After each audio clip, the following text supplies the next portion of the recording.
আসসালামু আলাইকুম সবাইকে। আশা করি সবাই বেশ ভালো আছেন। গ্রুপ পর্বে আর্জেন্টিনা 3-3, 3 ম্যাচে 3 জয় 9 পয়েন্ট নিয়ে আর্জেন্টিনা গ্রুপ চ্যাম্পিয়ন হিসেবে রাউন্ড অফ 32 তে কোয়ালিফাই করছে। এখন এই 3 ম্যাচের মধ্যে আলজেরিয়ার সাথে 3-0, অস্ট্রিয়ার সাথে 2-0, জর্দানের সাথে 3-1। 3 ম্যাচে আর্জেন্টিনা প্রতিপক্ষের জালে গোল করছে 8টা, গোল কনসিড করছে একটা। এই 8টা গোলের মধ্যে লিওনেল মেসি একাই করছেন 6টা গোল, বাকি 2টা গোল করছেন যথাক্রমে লাউতারো মার্টিনেজ এবং জিওবানি লো সেলসো। বলা যায় যে লিওনেল মেসি একাই আর্জেন্টিনাকে কাঁধে করে গ্রুপ পর্বটা পার করালেন। এখন এই যে লিওনেল মেসি ধারাবাহিকভাবে গোল পাইতেছে, গ্রুপ পর্বে 3টা ম্যাচে গোল পাইছে, 3 ম্যাচে 6 গোল। এরপরে বিশ্বকাপের top scorer, Argentina group champion হিসেবে রাউন্ড অফ 32 তে কোয়ালিফাই করছে। আর্জেন্টাইন ফ্যানদের তো স্বস্তিতে থাকার কথা, তাই না? কিন্তু আমার কাছে মনে হয় যে আর্জেন্টাইন ফ্যানরা আসলে পুরোপুরি স্বস্তিতে নাই।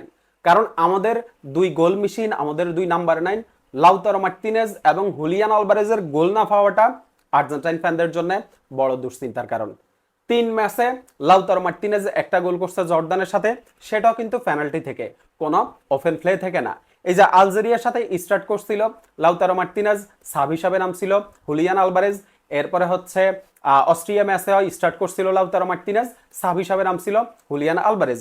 জর্দান ম্যাচে দুজনকে একসাথে স্টার্ট করানো হয়েছে, আশা ছিল দুজনেই গোল পাবে, দুজনেই তাদের কনফিডেন্সটা ফিরে পাবে।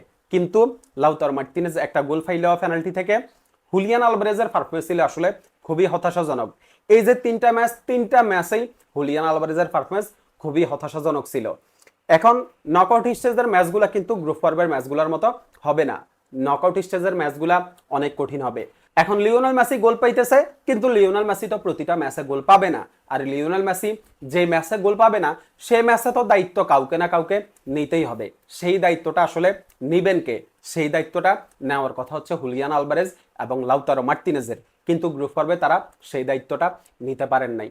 এই যে 2022 বিশ্বকাপে লাউতারো মার্টিনেজ অফ ফর্মে ছিল, লাউতারো মার্টিনেজের দায়িত্বটা কিন্তু হুলিয়ান আলভারেজ নিছিল। এখন দুজনে যদি এভাবে অফ ফর্মে যাই, তাহলে আসলে কার দায়িত্বটা কে নিবে? দায়িত্ব কিন্তু একজনকে নিতেই হবে। এখন এই দুজনকে নিয়ে আপনার হচ্ছে দুশ্চিন্তা থাকলেও কিন্তু দুজনকে নিয়ে আর্জেন্টাইন ফ্যানরা আশাবাদী। কারণ এই দুজনের আসলে কোয়ালিটি সম্পর্কে, গোল করার দক্ষতা সম্পর্কে কারো কোনো সন্দেহ নাই, কেউ কোনো প্রশ্ন করবে না। খারাপ সময় যাইতেছে, আশা করি যে খুব তাড়াতাড়ি হচ্ছে তারা আগের রূপে ফিরে আসবে, খুব তাড়াতাড়ি ভালো সময়টা ফিরে আসবে। আপনার হচ্ছে দুজনে কিন্তু বিগ ম্যাচের প্লেয়ার এবং নকআউট স্টেজের ম্যাচগুলো কিন্তু এক একটা বিগ ম্যাচ। আশা করি যে বিগ ম্যাচের প্লেয়াররা বিগ ম্যাচে ফিরে আসবে। দুজনকে নিয়ে আর্জেন্টাইন ফ্যানদের দুশ্চিন্তা আছে, আবার দুজনকে নিয়ে হচ্ছে আর্জেন্টাইন ফ্যানরা আশাবাদী। দুজনের জন্য শুভকামনা থাকলো। ধন্যবাদ সবাইকে।